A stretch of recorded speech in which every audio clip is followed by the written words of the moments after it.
enfants du Congo meurent. The children of Congo have been dying for years. Plusieurs autres conflits, tels au Soudan. Several other conflicts, such as in Sudan, exist on the continent. Nous aurions aimé voir l'Union africaine générer We les would have liked to see the forces African Union nécessaires generate pour the soutenir strength ces and all the États. strategies necessary to support its states so that they can find peace. Nous ne viendrons même pas parler de nous ici au Sahel. We will not even talk about us here in the Depuis Sahel. près de 10 ans, For nearly 10 years, the Sahel has been the scene of international terrorism. mais nous ne voyons aucun soutien. But we see no support from these organizations to find a solution to this problem. Pire, il y a quelques jours de cela, un pays Worse, a few étranger à days ago, l'Afrique a foreign country in Africa openly announced that it had supported and participated avoir soutenu et participé à une attaque lâche in a terroriste cowardly, barbare terrorist, contre and les forces de barbaric notre attack against the confédération forces of our confederation. L'Union africaine n'a pipé aucun mot pour condamner The African Union did not say a word to condemn this interference.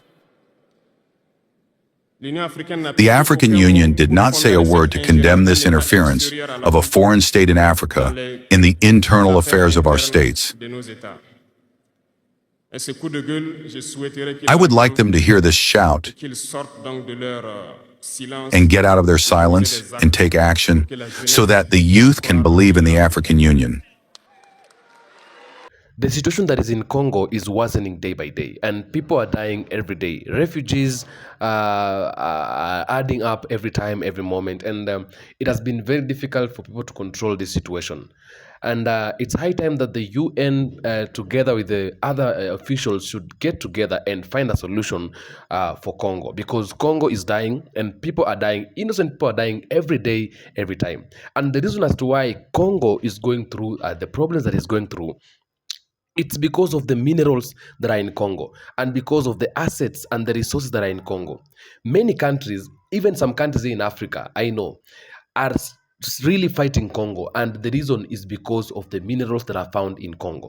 Okay, we've had even the international powers, foreign powers, are also into this fight, and we don't know who is really funding the M23 rebels who are fighting people in Congo so much, because we might be blaming Rwanda and saying, oh, Rwanda is one of the countries that is behind this. But again, even if it can be there, we are not sure and we don't know. But even foreign powers also can be part of this war that is happening in Congo today. People in Congo are dying. Refugees are adding up day by day.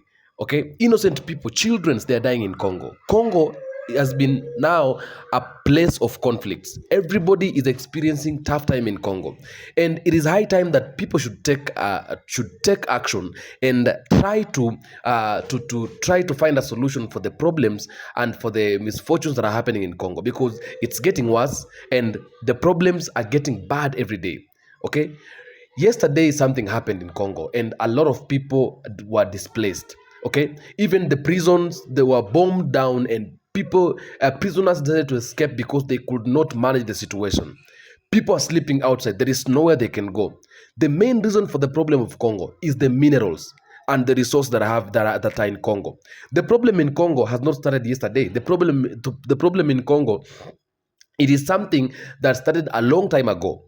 It is something that started a long time ago during the Belgium colonizing Congo, that long time ago. Okay, during the King Leopold II, that is when war began in Congo. And Congo is known to be one of the countries that are rich in resources here in Africa.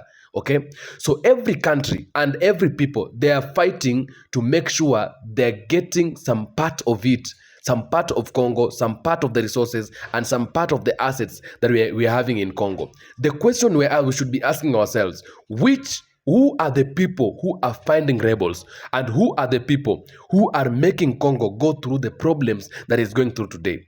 Because I believe, and my instincts tell me, even foreign powers can be part of this. Sometimes we are telling us this is an African fight, but my question is, why should an African country fight an African country, yet this African country also has minerals in it?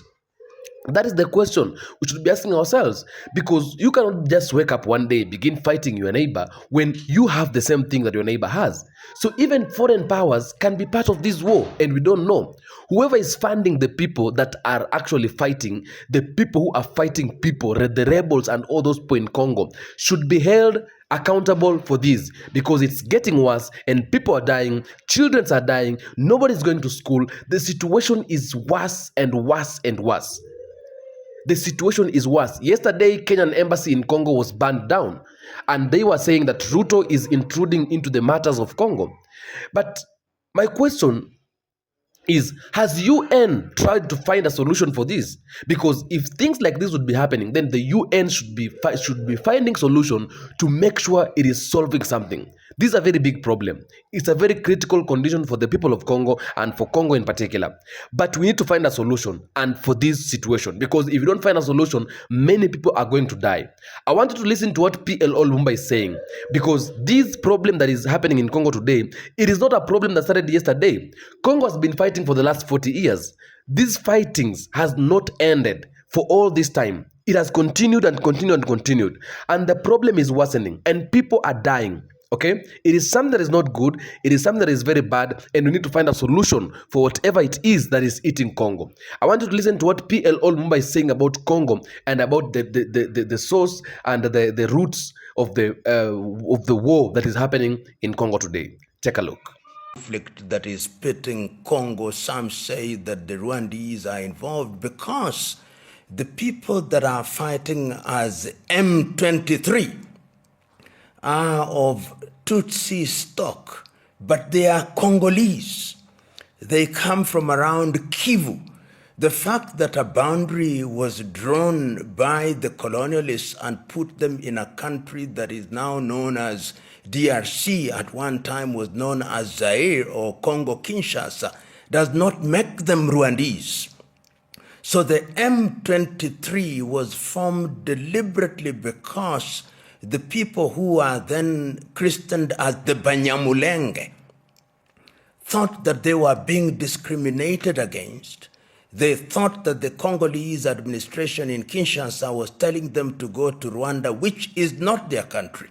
And this is something that has been debated over time. In 1996, when the country was still known as Zaire, the former president of Tanzania, the late Julius Kambarage Nyerere, in 1996, when delivering a speech in New York under the Peace Academy, said that we must be very clear that the Banyamulenge are not Rwandese.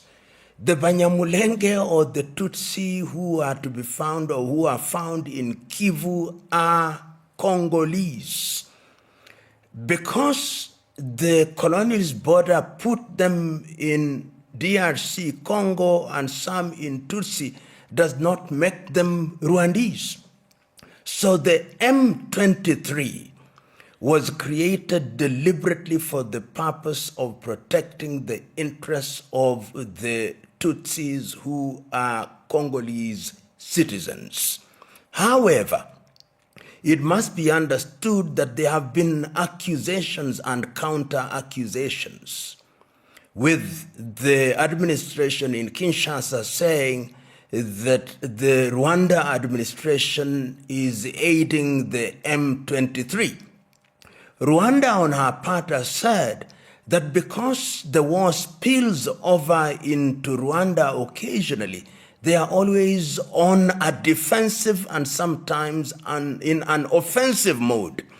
And you will remember that when Felix Tshisekedi took over power, there was a time indeed when he visited Kigali and gave the Rwandese the right to move into the territory of Congo to deal with other rebel groups which were a threat to Rwanda, in the same way that he also did to the Ugandans.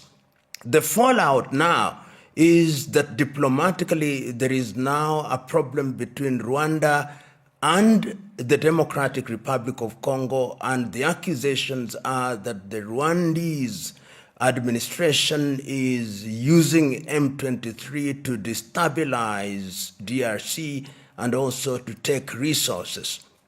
But I believe that if we are to look at the issue in an objective manner, this is not the time to apportion blame. This is the time to ask ourselves, how can we stabilize that area? And that will require, among other things, that all the combatants are called to a round table. The argument, for example, that comes from the Kinshasa administration that they cannot have a face-to-face meeting with M23 is without merit, because it is the M23 who are on the ground, and they are an organized force with a clear chain of command. Even if it is true that the Rwanda government has given them logistical support, that does not take away the fact that they are organized and that they say they are Congolese. And we will remember that numerous attempts have been made to stabilize DRC. Numerous attempts when it was still called Zaire, numerous attempts when it changed its name to the Democratic Republic of Congo, and there have been peace initiatives, the most prominent of which has been the peace initiative by President João Lourenço of Angola, which appears to have faltered. There was also the Nairobi peace initiative, and we will remember that at one time all the East African countries did sanction an African force to go and help the Congolese administration, and they expelled the East African force and invited SADC. It must be remembered that DRC is a member of 2 regional organizations, perhaps even 3. But the most prominent are that they are members of the East African community and members of SADC.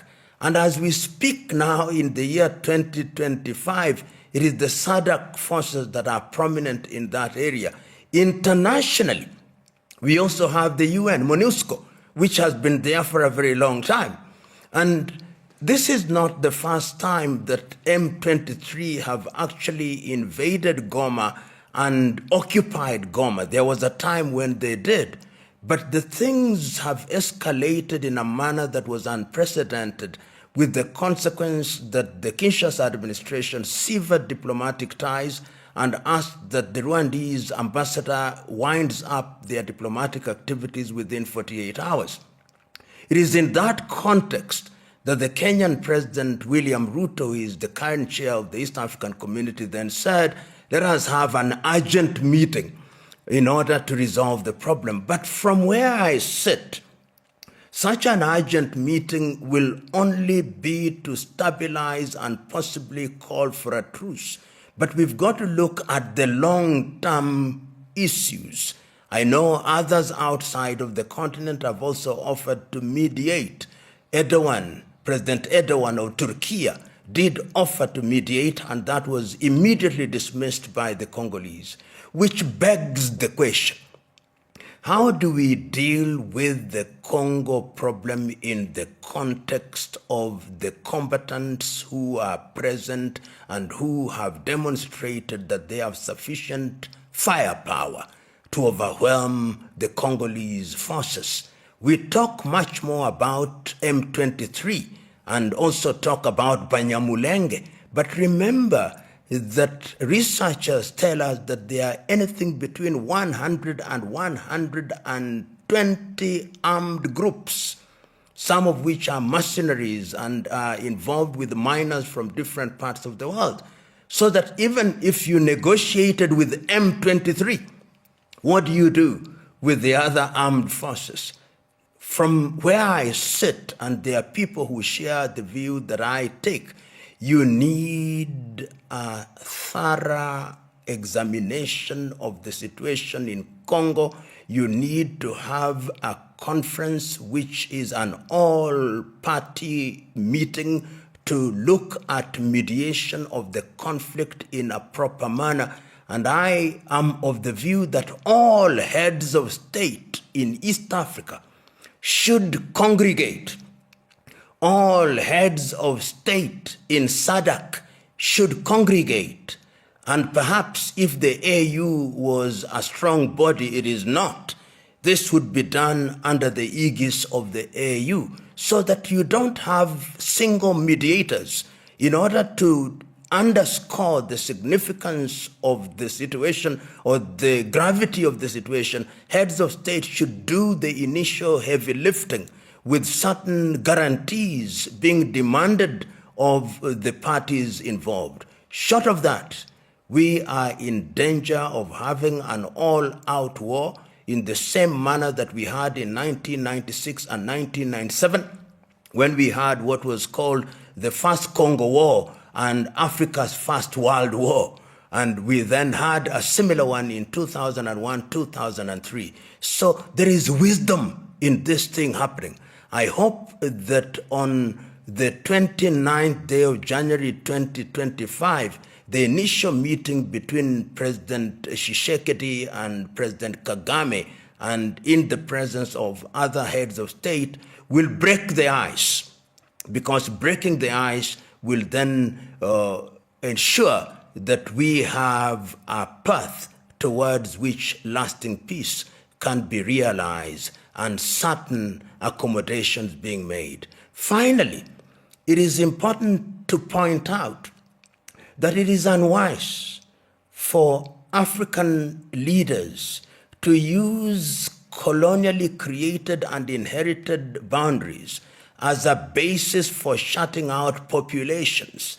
One of the reasons why in 1963 in Addis Ababa, Ethiopia, and in 1964 in Cairo, Egypt, it was agreed to retain the boundaries was not because we wanted to use them as paddocks to discriminate, but because it was thought that trying to recreate them would cause chaos. It was also understood that they'll only be useful for purposes of administration. It cannot be right that we are talking about African unity, we are talking about free movement of persons, and then we begin to say that some are Congolese, some are Rwandese, some are Burundians. I hope and pray that those who for the time being are in positions of leadership in the DRC will recognize and see the big picture and negotiate. The stance that they have taken, that they are not going to negotiate with M23, is in my view self-defeating.